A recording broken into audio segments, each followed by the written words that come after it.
श्री ब्रजेश पाठक जी, पूर्व मुख्यमंत्री उत्तराखंड और पूर्व न्यायमूर्ति सम्मान्य श्री विजय बहुगुणा जी, उत्तर प्रदेश सरकार में मंत्रिमंडल के मेरे सहयोगी और प्रभारी मंत्री प्रयागराज श्री स्वतंत्र देव सिंह जी, माननीय न्यायमूर्ति श्री गौतम चौधरी जी,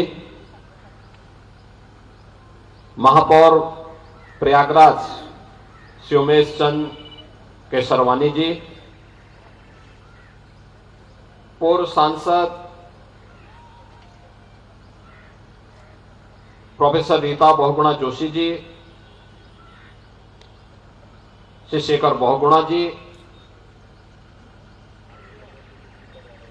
बहुगुणा परिवार से जुड़े हुए सभी वरिष्ठ सदस्यगण, मित्रगण, शुभचिंतकगण और प्रयागराज के मेरे सभी उपस्थित बहनों और भाइयों, मैं सबसे पहले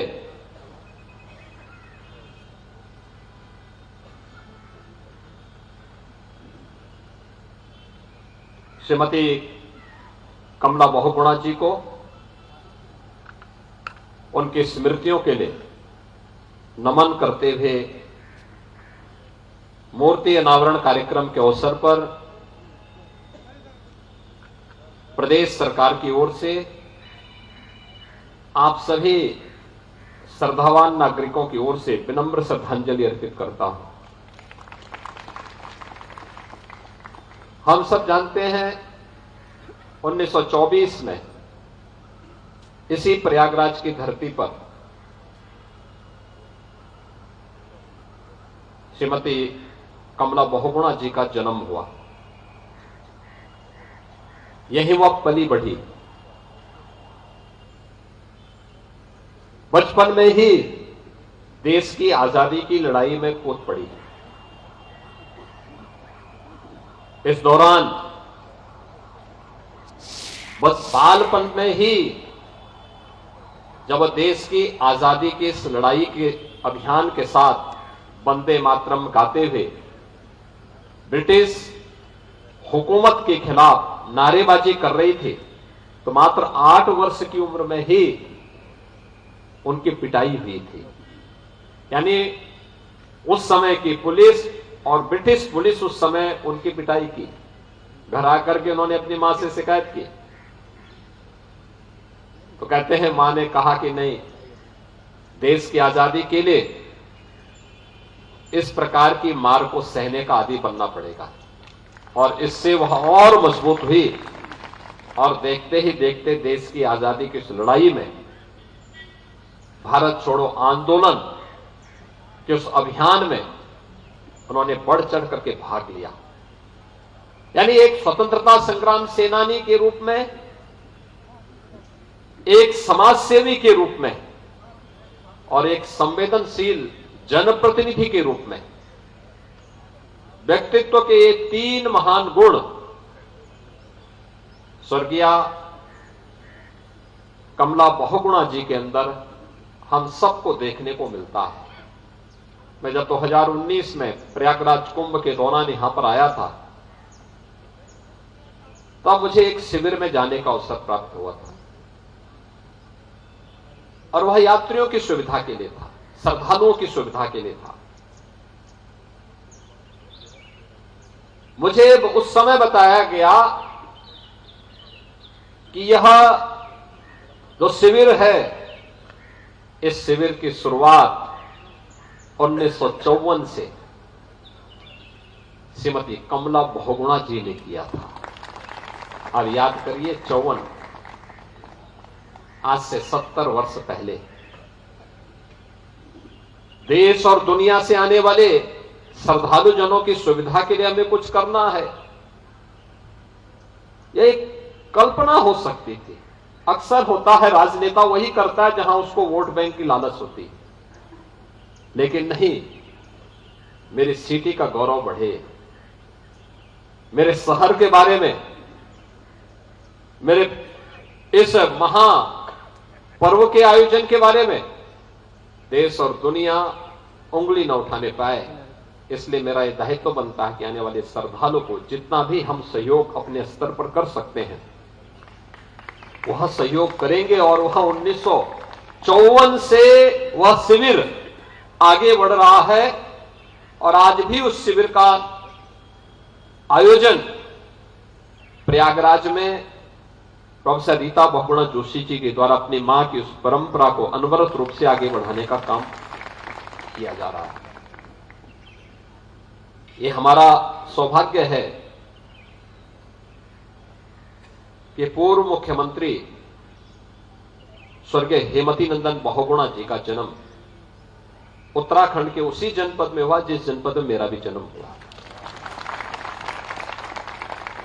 अब याद करिए, जब अपने बचपन की पढ़ाई के बाद वे अपने आगे की शिक्षा के लिए प्रयागराज आए, इतना दुर्गम क्षेत्र में उनका जन्म हुआ, वहां से कोटद्वार की दूरी तय करने में उस समय उनको 2 से 3 दिन पैदल चल करके, बचपन में एक बालक वहां से चल करके और फिर वहां आता है, वहां से फिर उन्होंने प्रयागराज की दूरी तय की। और प्रयागराज की दूरी तय करते हुए प्रयागराज में न केवल उच्च शिक्षा अर्जित की बल्कि देश की आजादी के आंदोलन में बढ़ चढ़ करके भाग लेकर के न केवल आजादी, देश को आजाद कराने के उस जज्बे के साथ 1942 में जेल की यातना को झेलते हुए भी वे इस आंदोलन का हिस्सा बने थे, बल्कि उसके उपरांत स्वतंत्र भारत में भारत की व्यवस्था का संचालन कैसे होना चाहिए यह भी उनकी दृढ़ता में, लोकतंत्र की रक्षा के लिए हमें क्या कुछ करना है कौन नहीं जानता है इस बारे में। कि बहुगुणा जी तो उस समय मुख्यमंत्री थे लेकिन उन्होंने सत्ता छोड़ी थी। श्रीमती कमला बहुगुणा जी जेल गई थी और फिर 1977 में सांसद बनी। यानी जहां पे देश का प्रश्न होगा, लोकतंत्र का प्रश्न होगा, उस समय हम लोग किसी भी मुद्दे पर आगे आकर के देश के बारे में सोचेंगे।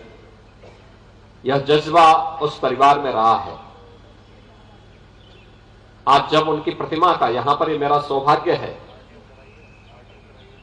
कि पूर्व मुख्यमंत्री स्वर्गीय हेमवती नंदन बहुगुणा जी की भव्य प्रतिमा का अनावरण उनके शताब्दी वर्ष में लखनऊ की योजना भवन में करने का अवसर भी मुझे ही प्राप्त हुआ। और आज जब श्रीमती कमला बहुगुणा जी की इस भव्य प्रतिमा के अनावरण का प्रश्न आया तो शताब्दी महोत्सव में भी यह अवसर मुझे ही प्राप्त हुआ।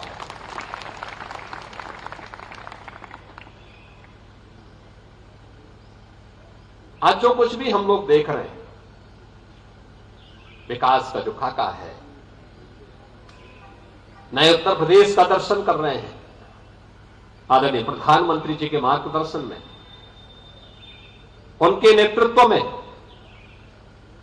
इसकी नींव हमारे इन सभी महान नेताओं ने उस समय रख दी थी जब संसाधन नहीं थे, साधन नहीं हुआ करते थे, उस समय रखी थी। वही परंपरा आगे बढ़ रही है।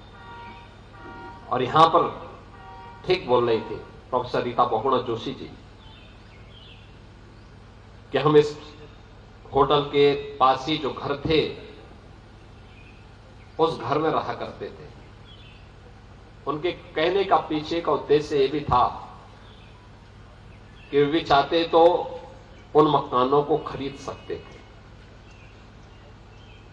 परिवार प्रतिष्ठित परिवार था। प्रदेश के मुख्यमंत्री के रूप में, केंद्रीय मंत्री के रूप में, शासन के विभिन्न महत्वपूर्ण दायित्वों का निर्वहन करने के बाद भी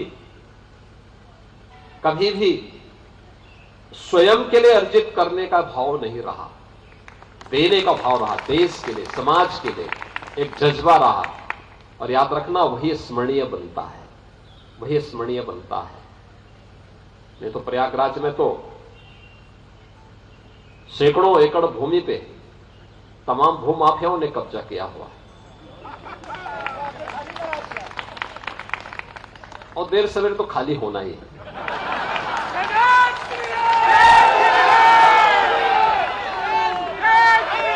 लेकिन ये भाव अगर हर नागरिक के मन में आ जाए कि नहीं, मुझे देश के बारे में सोचना है, तो बहनों और भाइयों, मैं इस बारे में आपको कह सकता हूं कि प्रयागराज आज जैसे दुनिया के अंदर गूंज रहा है।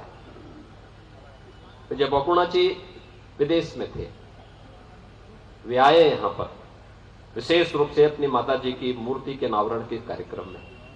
उन्होंने बताया दुनिया क्या सोच रही है।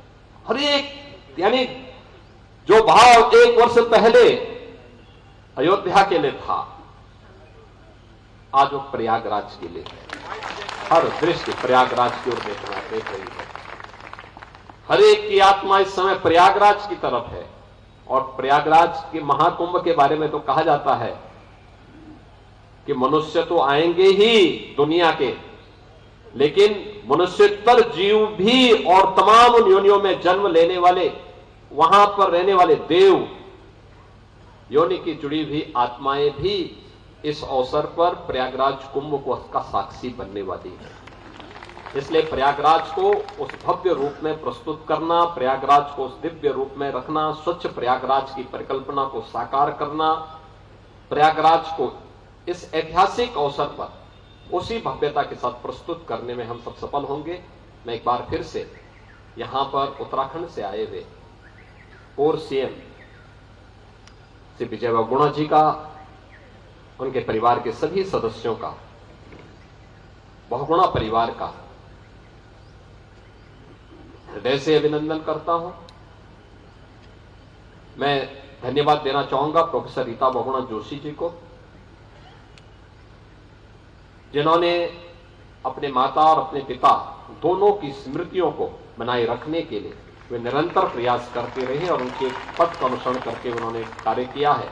आज वह चीज यहां पर जब भी कोई देखेगा, जाएगा, अवश्य उनकी सेवाओं का स्मरण वह जरूर कर पाएगा। याद रखना, समाज वही आगे बढ़ता है जो अपने पूर्वजों का स्मरण करता है, उनके प्रति कृतज्ञता ज्ञापित करता है।